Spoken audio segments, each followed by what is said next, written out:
വെള്ളിയാഴ്ചകളിൽ ഉച്ചയ്ക്ക് ശനിയാഴ്ച ഫുഡ് കഴിക്കാൻ വരുന്നതുകൊണ്ട് ഞങ്ങൾ എന്തെങ്കിലുമൊക്കെ സ്പെഷ്യലാണ് കേട്ടോ ഉണ്ടാക്കാറ്. ഒന്നെങ്കിൽ ചിക്കൻ ബിരിയാണി അല്ലെങ്കിൽ മന്തി ബീഫ് ബിരിയാണി അങ്ങനെ എന്തെങ്കിലുമൊക്കെ. ഇന്ന് ശനിയാഴ്ച പറഞ്ഞിട്ട് വെറും ചോറും പപ്പടം പൊരിച്ചും ചിക്കൻ കറിയും മതിയെന്ന്. ഞാൻ ഉച്ചയ്ക്ക് രാവിലത്തെ പുട്ടാണ് കേട്ടോ കഴിച്ചത്. എന്നാലും എൻ്റെ രമണ ഈ പൂച്ചയുടെ കണ്ണെന്താ ഇങ്ങനെ അതും ആലോചിച്ച് കുറേ നേരം അവിടെ ഇരുന്ന കേട്ടോ. പിന്നെ ഇരുന്നിട്ട് കാര്യമില്ലെന്ന് എനിക്ക് മനസ്സിലായി. കാരണം എനിക്ക് പുറത്ത് പോകാനുണ്ട്. വേഗം തന്നെ ഞാൻ ഡ്രസ്സൊക്കെ മാറ്റി റെഡിയായി. അപ്പോഴാണ് ഞാൻ ഓർത്തത് അയ്യോ വേണ്ടപ്പെട്ട ഒരു സാധനം യൂസ് ചെയ്തില്ലല്ലോ എന്ന്. ഇപ്പം മുടങ്ങാതെ ഞാൻ യൂസ് ചെയ്യുന്ന ഒരു സാധനമാണ് കാർമസിയുടെ ഈ ഒരു ഗ്ലോ റിവൈവ് ഡിയോഡ്രൻറ്റ്. ഇത് സാധാരണ റോൾ ഓൺ പോലെ അല്ല കേട്ടോ. നമ്മുടെ സ്കിന്നിനെ നല്ല രീതിയിൽ ബ്രൈറ്റ് ആകും. അതുപോലെ തന്നെ അണ്ടർ ആംസിലുള്ള പിഗ്മെന്റേഷൻ ഒക്കെ കുറയ്ക്കാൻ നല്ല രീതിയിൽ ഹെൽപ്പ് ചെയ്യും. ഇതിൽ ലാക്റ്റിക് ആസിഡും മെന്റലിക് ആസിഡും വരുന്നതുകൊണ്ട് തന്നെ നമ്മുടെ സ്കിന്ന് നല്ലപോലെ എക്സ്ഫോലിയേറ്റ് ചെയ്ത് സ്മൂത്ത് ആക്കി വെക്കാൻ സഹായിക്കും. അതുപോലെ തന്നെ 90% നാച്ചുറൽ ഇൻഗ്രീഡിയൻസ് ആയ റൈസ് വാട്ടറും വിറ്റാമിൻ ഇയും ആണ് ഇതിൽ വരുന്നത്. അത് നല്ലപോലെ സ്കിന്നിനെ ബ്രൈറ്റ് ആക്കാനും സോഫ്റ്റ് ആക്കാനും ഹെൽപ്പ് ചെയ്യും. ഇതിന്റെ സ്മെല്ലാണെങ്കിൽ നല്ല മൈൽഡ് ആയിട്ടുള്ള അടിപൊളി സ്മെല്ലാണ് കേട്ടോ. കുത്തുന്ന സ്മെല്ലൊന്നും അല്ല. ഇത് നമുക്ക് കൈമുട്ടിലും കാൽമുട്ടിലും അതുപോലെ തന്നെ കഴുത്തിലൊക്കെ യൂസ് ചെയ്യാം. മെയിൻ ഹൈലൈറ്റ് എന്താണെന്ന് വെച്ചാൽ ഈ ഒരു പ്രൊഡക്റ്റ് യൂസ് ചെയ്താൽ സ്കിന്നിനെ നല്ല രീതിയിൽ ഹൈഡ്രേറ്റ് ചെയ്ത് വെക്കും.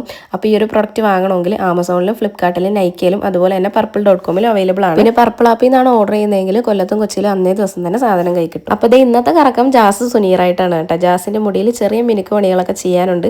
അപ്പോൾ ആളവിടെ ഇരുന്ന് ഞാനും സുനീറായും ഇവിടെ ഇരുന്ന് നല്ല വർത്താനായിരുന്നു. എൻ്റെ നെറ്റിയിൽ നോക്കി ഒരു യമണ്ടം ഗുരുവാണ് പൊങ്ങി വന്നത്. ജാസിന്റെ മുടിയിലെ പരിപാടികൾ കഴിയാൻ ഏകദേശം 2-3 മണിക്കൂർ എടുത്ത്. കുറേ നേരം നമ്മളവിടെ ഇരുന്ന് വർത്താനം പറഞ്ഞ് പിന്നെ നമുക്ക് 2-3 സാധനങ്ങളൊക്കെ വാങ്ങാനുണ്ടായിരുന്നു. അതൊക്കെ വാങ്ങിച്ച് തിരിച്ചു വന്നപ്പോഴത്തേക്കും ജാസിന്റെ മുടി ദേ സെറ്റായി. നല്ല അടിപൊളിയായിരുന്നു കേട്ടോ കാണാൻ വേണ്ടിയിട്ട്. പിന്നെ മുടി കളർ ചെയ്ത് കണ്ടിട്ട് ആരും നെഗറ്റീവ് കമന്റ് ഇടണ്ട. അതൊക്കെ ഓരോരുത്തരുടെ വ്യക്തിപരമായ താല്പര്യങ്ങളല്ലേ. എന്തിനാണ് നമ്മൾ വെറുതെ അതിൽ തലയിടാൻ പോകുന്നത്. ഇവിടെ നമ്മൾ ജാസിന്റെ 2 ചുരിദാർ എടുക്കാൻ വേണ്ടിയിട്ട് വന്നതാണ് കേട്ടോ. ആൾക്ക് റീസെന്റ് ആയിട്ട് 2 കല്യാണം ഉണ്ടെന്ന് പറഞ്ഞിട്ട് 2 അടിപൊളി ചുരിദാറാണ് എടുത്തത്. തിരിച്ചു പോകുന്നതോടെ എനിക്ക് ചുമ ആയതുകൊണ്ട് തന്നെ കോഫിയും ചിക്കൻ റോളൊക്കെ കഴിച്ചിട്ടാണ് നമ്മൾ പിന്നെ വീട്ടിലേക്ക് പോയത്.